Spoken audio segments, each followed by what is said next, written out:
میری دانش کے مطابق ہماری عدلیہ وہ 142ویں نمبر پر تھی. اب اس طرح فیصلے آئیں گے تو ملکوں کے نمبر ختم ہو جائیں گے اور ہمارا نمبر آخر میں رہے گا. میں آج کے اس آل پارٹیز کے منعقد کرنے والے میزبانوں کا شکر گزار ہوں. جناب محمود خان اچکزئی صاحب، آپ سے بجا طور پر یہ امید ہو سکتی ہے کہ آپ آئین کو بحال کریں گے. جس طرح کہ بتایا گیا 11 اکتوبر 2024 کو ہمارے ہاں کے پی کے میں خیبر کے مقام پر بہت زیادہ لوگ جمع ہوئے. صحیح اندازہ تو نہیں بتا سکتا، لیکن الجزیرہ ٹی وی نے کہا کہ پختونوں کی یہ تعداد وہ 10 لاکھ سے زیادہ. ان لوگوں نے 27 مطالبات جمع کیے اور اس کے لیے انہوں نے ہاتھ بھی اٹھایا اور قسمیں بھی اٹھائی. ان 27 مطالبات میں ہمارے صوبے کے سارے مسائل کا حل موجود ہے. میری درخواست ہوگی کہ آج کے اعلامیہ میں ان 27 مطالبات کو شامل کیا جائے. میری ایک اور درخواست بھی ہے کہ وہاں پتہ تو ہے نا، وہاں اسد قیصر صاحب ناراض نہ ہو، وہاں پی ٹی آئی کی حکومت ہے. تو اب کس سے کے سامنے رویا جائے؟ ہمارے جرگے کے 2-3 ممبران ہیں. ایک کا نام ہے ملک نصیر کوکی خیل اور ایک کا نام ہے لالا عبدالصمد. ان کو اس لیے سزا دی جا رہی کہ آپ نے جرگے کی میزبانی کیوں کی. تو طریقہ اتنا بھونڈا اختیار کیا، ایک جھوٹی ایف آئی آر ایک ضلع میں آ جاتی ہے، 2 ہفتے اس ایف آئی آر کو بھگتنا پڑتا ہے. جیسے ہی ہمارے ساتھی رہا ہونے کے قریب ہو جاتے ہیں تو ایک اور ضلع سے ایف آئی آر جھوٹی آ جاتی ہے اور کہا جاتا ہے جی ہمیں مطلوب ہے. وہ اکتوبر کے بعد سے گرفتار ہیں اور آج تک گرفتار. ہم وزیر اعلیٰ صاحب سے ملے، میں بذات خود بھی ملا. میں نے ان کو بتایا آپ تو ہمارے آدمی ہیں، پوزیشن کے آدمی ہیں، لیکن ہمارے ساتھ انہوں نے کوئی کوآپریشن نہیں کی. اسد قیصر صاحب ہر بات کا جواب دیتے ہیں. مجھے امید ہے کہ اس موقع پر وہ اپنی ذمہ داری کا احساس کریں گے کہ آپ نے وزیر اعلیٰ کو کیا بتانا ہے اور کتنی آپ ہمارے ساتھ ہیلپ کر سکتے ہیں. میں جس وقت آپ کے ساتھ باتیں کر رہا ہوں تو ہمارے یہاں بمباری ہو رہی ہے، باجوڑ آپریشن، اور مشتاق صاحب نے بتا دیا کتنے آپریشن ہوئے. تو آپریشن تو کسی مسئلے کا حل ہی نہیں ہے. اور عجیب بات یہ ہے کہ وہاں بالکل پاک فوج، ناپاک نہیں، پاک فوج آئی اور انہوں نے شہری بستی پر بمباری کی. انہوں نے یہ بیانیہ بنایا مقابلے میں، جب بمباری ہوئی تو کہا یہ بمباری تو طالبان نے کی ہے اور ہم اس کی مذمت کرتے ہیں، اور اس جھوٹ بولنے کے لیے وزیر اعظم کا انتخاب کیا گیا. ایک کھلا جھوٹ، یعنی بمباری کی ہے خود اور کہا کہ یہ بمباری طالبان نے کی ہے.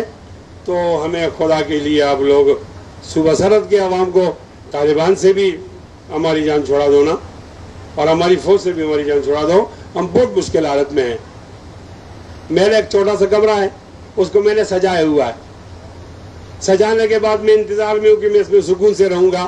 اب پہلے آتی ہے وہاں چوہا، اب چوہے کو مارنے کے لیے آ جاتی بلی، تو بلی نے بھی میرا گھر تباہ کر دیا اور چوہے نے بھی ہمارا گھر تباہ کر دیا. ہمارا کیا گناہ ہے؟ باوجود اس کے کہ ہم بارڈر پر ہیں، افغانستان کے ساتھ ہمارا خونی تعلق ہے.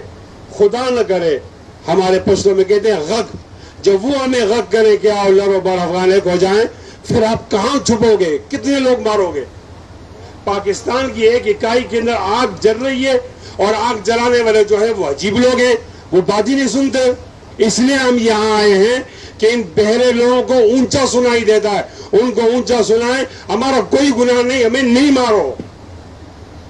میں آپ حضرات سے اپنی دکھ بھری یہ داستان اسے سناتا ہوں کہ آج اس آپریشن کے ذریعے ہمارے پختونوں کو وہاں سے مہاجر کر دیا جائے گا. مہاجر کرنے کے بعد پھر ان کے علاقوں میں جو معدنیات ہیں ان پہ قبضہ کیا جائے گا. آپ کے پاس کوئی حل ہے؟ ان کے کہہ دو معدنیات چاہیے تو ہمیں کیوں مارتے ہو؟ ایسا بھی تو ہو سکتا ہے کہ ہم زندہ رہیں اور آپ معدنیات لے جاؤ نا، ایسا بھی تو ہو سکتا ہے، لیکن ہمیں مار کر تم معدنیات کیوں لے جاتے؟ ہماری حالت بہت مشکل ہے۔ میں تو کہوں گا آل پارٹی سے کہ آپ باجوڑ کے اندر بھی آل پارٹیز کرو، آپ پشاور کے اندر بھی آل پارٹیز کرو، آپ کے سامنے مائیں آئیں گی، بیٹیاں آئیں گی، وہ آپ کو دکھ بڑی داستان سنائیں گی۔ ہم بہت زیادہ غمزدہ ہیں اور اس غم کی حالت کے اندر آپ کے سامنے آئے ہوئے ہیں۔ مسنگ پرسن کا معاملہ اتنا عجیب ہے، کبھی کہا جاتا ہے کہ یہ 8,000 ہے، کبھی کہا جاتا ہے یہ 9,000 ہے۔ خدا کے لیے یہ انڈیا میں تو نہیں ہے نا، یہ کہاں ہے؟ تمہارے پاس ہے نا۔ ہم کیا کر سکتے ہیں؟ آ کر بتا دو اتنے مارے گئے، اتنے رہ گئے۔ جو لوگ مارے گئے وہ لڑکیاں اپنے لیے خاوند تلاش کریں، وہ شادی کریں، وہ قسم پرسی میں، اور جو بچ گئے وہ انتظار کریں۔ ہر رات وہ لوگ اپنے بچوں کو سمجھانے کی دروازہ کھولتے ہیں اور کہتے ہیں آپ کا ابو ابھی آئے گا اور آپ کا ابو آئے گا۔ رات ہو جاتی ہے، عشاء ہو جاتی ہے، ابو واپس نہیں آتا۔ کس قسم کی مصیبت کے اندر پڑے ہوئے۔ ہم یہ قتل نہیں کہتے کہ آپ مسنگ پرسن کو زندہ چھوڑو، تمہارے منہ کو خون لگ گیا مارو، لیکن صحیح تو بتا دو نا کہ اتنے رہ گئے، اتنے مر گئے، اتنے اور ماریں گے، تاکہ بھائی ٹینشن تو ختم ہو جائے۔ خدا کے لیے ہمارے مسائل کو سمجھو، ہم روایتی لوگ نہیں ہیں۔ مجھے اس پشتون قومی جرگہ نے جو 10 لاکھ کی تعداد کے اندر آج لوگ آئے تھے اور انہوں نے 80 آدمیوں پر اعتماد کیا، میں ان میں سے ایک آدمی ہوں، اور مجھے انہوں نے کہا ہے کہ جا کر ہمارا غم سنو اسلام آباد کے لوگوں کو کہ آپ تو پاکستان میں رہتے ہیں، ہمیں ایسا لگتا ہے کہ ہم پاکستان میں نہیں رہتے، ہم کہیں اور رہتے ہیں۔ بہت بری حالت ہے ہماری۔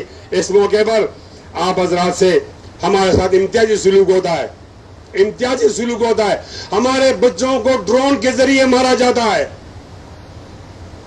میں ایک تبلیغی اجتماع میں تھا بفا میں، مجھے اطلاع ہوئی کہ ہمارے بچے 3 مارے گئے، ایک گھر کے 3 بچے۔ میں نے اجتماع چھوڑا، وہاں گیا، چھوٹے چھوٹے بچوں کی لاشیں پڑی ہوئی تھی، 6واں دن تھا، ان بچوں کو دفنائے نہیں کیا تھا۔ وہ معصوم جیسے پھول، لوگ پھول پہ جنازے پہ پھول ڈالتے ہیں نا، ہمارے ہاں پھولوں کا جنازہ ہوتا ہے۔ پھول لے کر پھول آیا، پھول کر میں نے کہا پھول تم کیوں لائے ہو؟ تم تو خود ہی پھول ہو۔ پھولوں کو مارا جا رہا ہے۔ میں تعریف نہیں کر رہا جرگے کی، ہم نے وہاں سٹیٹ لیا کہ نہیں چاہیں گے، معذرت کرو، ان کو پیکج دو اور آئندہ آپ ڈرون نہیں کرو گے۔ وقتی طور پر میں کہا گیا کہ آئندہ ڈرون نہیں کریں گے۔ پہلے دن بتایا گیا کہ یہ ڈرون تو آیا ہے، انڈیا سے آیا ہے اور انڈیا کے لوگ مار کے گئے۔ کیا ایسا ہو سکتا ہے کہ آج کی اس نشست کے بعد ہمارے اوپر ڈرون نہ ہو؟ ہم ڈرون کے قابل تو نہیں ہیں۔ ہم قانون سے جان نہیں چھڑانا چاہتے، ہمارے اندر بھی گناہگار ہوں گے، ہمارے ساتھ وہی سلوک کیا جائے جو لاہور والوں سے کیا جاتا ہے، ہمارے ساتھ وہی سلوک کیا جائے جو اسلام آباد والوں سے کیا جاتا ہے، ہمارے ساتھ وہی سلوک کیا جائے جو کراچی والوں سے کیا جاتا ہے۔ وہاں تو ایک آدمی کو ٹارگٹ کیا جاتا ہے اور تلاش کر کے پکڑا جاتا ہے، ہمیں پوری بستی کو اڑا دیا جاتا ہے اور پوچھنے والا کوئی نہیں۔ کیا ہم اس لیے پیدا ہوئے کہ جنازوں میں اٹھائیں؟ کیا اس لیے پیدا ہوئے کہ ہمارے زخمیوں کی تعداد میں اضافہ ہو؟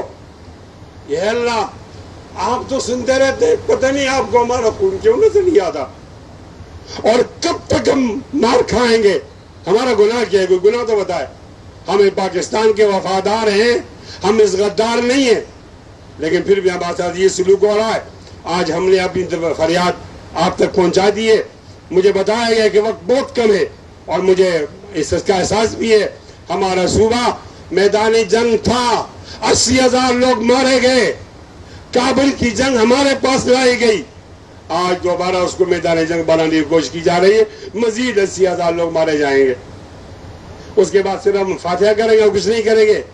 خدا کے لیے ظالم کا ہاتھ روکو، ظالم بہت تکڑا ہے، جب تک ہم ایک پیج پر نہیں آئیں گے ظالم نہیں رکے گا۔ میں کس طرح بازار کی تعریف کروں؟